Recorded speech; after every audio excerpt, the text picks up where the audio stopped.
Balikan natin ang mga naging issue mula sa It's Showtime host na si Vice Ganda.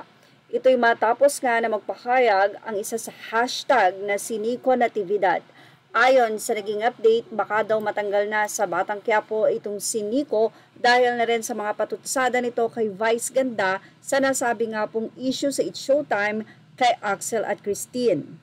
Dahil close daw itong si Vice Ganda at Coco Martin. But anyway, siguro hindi naman ito gagawin ni Coco, kung saan ay tila mamemersonal na nga silang dalawa ni Vice Ganda. For sure naman ay professional talaga itong si Coco Martin at hindi na siya sasawsaw pa kung ano man ang issue ni Nico kay Vice, na kung saan ay wala rin naman daw tinukoy si Nico. Actually, mukhang burado na nga ang mga tweets na ito or ang post na ito ni Nico sa kanyang social media.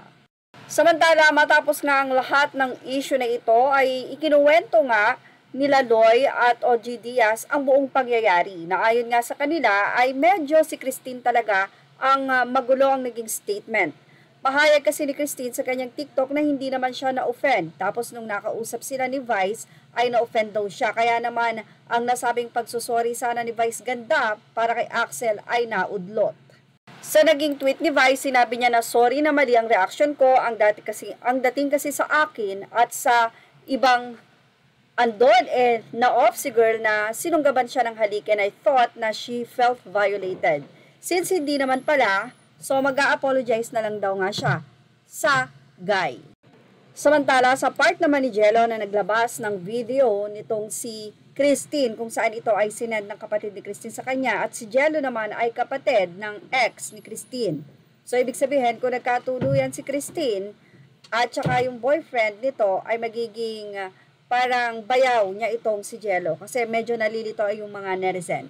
Yung ginawa daw ni Jello na paglalabas ng video na umiiyak si Christine ay isang violation. Pero tinanong nga daw ni OG Diaz sa MTRCB na kay MTRCB Chairman Lala Soto kung may nilabag ba ang host ng It's Showtime sa nasabi nga pong issue na ito. Narito po ang sagot ni Lala Soto. Mula nga sa naging update ni OG Diaz sa kanyang YouTube channel, narito ang say ng MTRCB Chairman Lala Soto. I don't have an official statement, but in my opinion, the host acted appropriately on the given situation. Meaning, wala pong violate si Vice Ganda at ang lahat ng host ng It's Showtime.